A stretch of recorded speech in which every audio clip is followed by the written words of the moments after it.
1000 मेंबरों के ग्रुप की वोट बनती है 3150, यानी कि एक परिवार की वोट की एवरेज बन गई 3.15। हमारे आने वाले एक सप्ताह में 31 अगस्त तक हमारे 40,000 मेंबर कंप्लीट हो जाएंगे।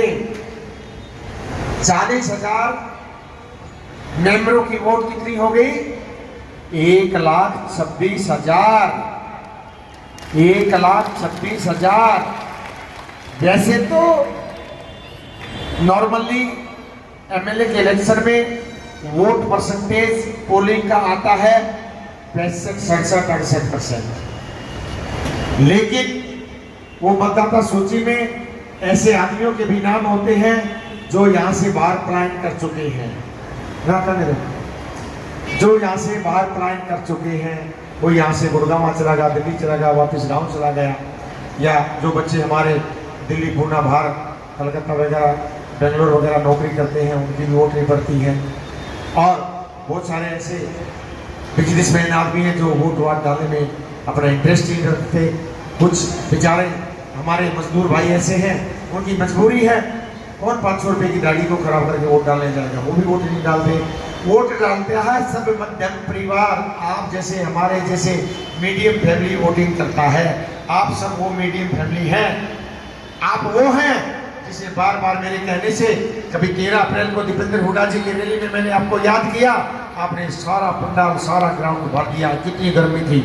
आपने मैंने अभी 10 अगस्त को दीपेंद्र हुड्डा जी की पैदल यात्रा में आपको याद किया, आपने यहाँ से लेके रेलवे स्टेशन तक सारा ठोक के भगा दिया, बढ़ के आप इतनी संख्या में आए। आप बारिश में भी, धूप में भी, गर्मी में भी, जब मैं याद करता हूँ, हमेशा मेरे लिए जी जान से खड़े हैं। इसका मतलब मैं मानता हूँ, मेरा अनुमान ये है कि इस 1,26,000 में से 90% वोट पोल होंगी। 90% का मतलब होगा 1,10,000 8,000 वोट इसमें से पोल होने वाली है। आपको मैं यही बता रहा हूं, जैसे मैंने जब 2014 में इलेक्शन लड़ा, मैं थोड़ी वोटों से हार गया। उसके 2 दिन की बात है, मैं एक नाई की दुकान में अपनी दाढ़ी बनवा रहा था। वहीं पे साथ में एक दूसरी चेयर पे एक सज्जन बैठे थे, वो अपनी कटिंग करवा रहे थे। उन सज्जन ने मेरे को कहा कि जून साहब, आपने बहुत अच्छी वोट ली, आपने रिकॉर्ड तोड़ दिया बहादुरगढ़ में। आज तक किसी निर्दलीय आदमी ने 22% वोट नहीं ली थी, आपने 29,000 वोट लिए हैं, बहुत बड़ी बात है। और मेरे घर से भी एक वोट आपको गई है। मैंने कहा, भाई साहब, मैं आपको जानता तो हूँ, एक वोट आपके घर से कैसे आई मेरे को? उन्होंने बताया कि मेरी मिसिज आपके किसी ड्रा वगैरह के सिस्टम से मेरी मिसिज जुड़ी हुई है। ऐसे एक बेटे ने मेरे को बताया उससे 2-4 दिन बाद कि चाचा, एक वोट मेरे घर से भी आपको गई है। मैंने पूछा, बेटा कितनी वोट आपके घर में? कि 3 वोट है, मम्मी पापा की और मेरी। तो मैंने कहा, एक ही क्यों गई है? हाँ, बोला गई है मेरी मम्मी की। मेरी मम्मी का 5,000 रुपये इनाम भी निकला था, और मेरी मम्मी का आपके किसी स्कीम से आना जाना है। तो मैं आपसे ये रिक्वेस्ट करता हूँ, मम्मी जी हो, अब तो मेरी बहन हो गई हो, आप बहन जी हो, आपने अपने घर वालों को मनाना पड़ेगा।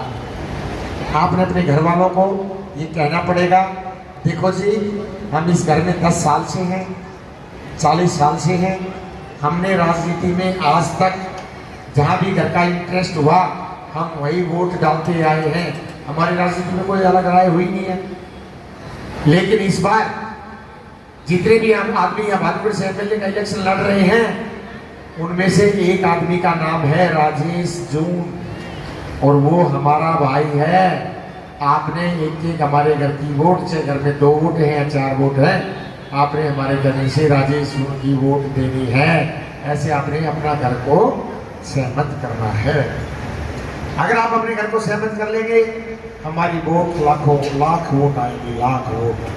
मैं ऐसे बताता हूँ, बहुत सारे ऐसे भी मेरे बहुत पुराने, मेरे मददगार, मेरे सलाहकार ऐसे बहुत हैं जो इस ग्रुप से नहीं जुड़े हैं, पुराने आदमी हैं। कम से कम 15 से 20,000 वोट उनकी भी है, और आपकी वोट तकरीबन 1 लाख से ऊपर वोट हमारी हो गई है।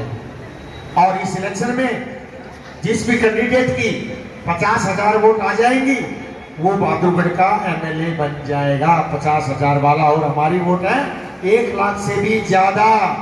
तो आपका एमएलए बनने का तो कोई किंतु परंतु बाकी नहीं है। आपका बनाया हुआ आपकी वोट से, आपकी मदद से, ये आपका भाई राजेश जून, किसी का मैं चाचा हूँ, किसी का भाई हूँ, किसी का बेटा हूँ, आपकी मदद से, आपकी वोट से मैं एमएलए बनना निश्चित हो चुका हूँ। इसमें कोई भी किंतु परंतु नहीं है। अब मामला ये बाकी है कि हमने अपनी स्कीम में पहले लिखा था कि हम सभी को रक्षाबंधन के दिन सम्मानित करेंगे चांदी के सिक्के के साथ, वो हो गया। और एक स्कीम में लिखा था कि हम हर मीटिंग में 3 मीटिंग करेंगे, हर मीटिंग में 5-5 हज़ार रुपये के 40 सिक्के निकालेंगे, जो 1000 में से 120 के इनाम निकल जाएंगे और बाकी 880 के जमा पूंजी के 600 के वापस 1000 रुपये देंगे। पहले स्कीम में ये था, लेकिन बाद में फिर हमने इस स्कीम को तब्दील किया कि जब आप हमारी बहन हो गई है तो बहन में फ़र्क मैं कैसे करूँ, 120 के इनाम निकल जाएंगे, 880 का कुछ नहीं निकला। तो अभी फैसला यही हुआ था कि हम सभी को किसी न किसी रूप में पूरे 5-5 हज़ार रुपये इनाम पर पहुंचाएंगे, जिसका रास्ता ये निकाला था कि आज रक्षाबंधन के उपलक्ष्य पर आप सभी को सम्मानित करेंगे 1-1 चांदी का सिक्का और 1-1 मिठाई के डिब्बे के साथ। और साथ ही जो आप जो 10 अगस्त को बहुत बड़ी संख्या में यहाँ आए दीपेंद्र हुड्डा जी की पैदल यात्रा में, उस दिन हमें चूनी बांटने का जो आपका सिलसिला था वो हमारे से पूर्ण रूप से नहीं बांटा गया। हमने चूनी मंगाई 5,000, बहने आ दिया 15,000, नहीं फैसला हुआ तो हमने फिर 40,000 चूनी फिर मंगाई। और ये जो हमारे 40,000 मेंबरों की नई सिरे से मीटिंग शुरू हुई है, इसमें हमने शुरू किया हर मेंबर को, हर कार्डधारक को, हर बहन को, भाई को, जो भाई आ रहा तो जाके वहाँ घर जाके बहनों को दे देगा, मेरी को हर सभी को 1-1 चूनी देंगे, 1-1 सिक्का देंगे। देखो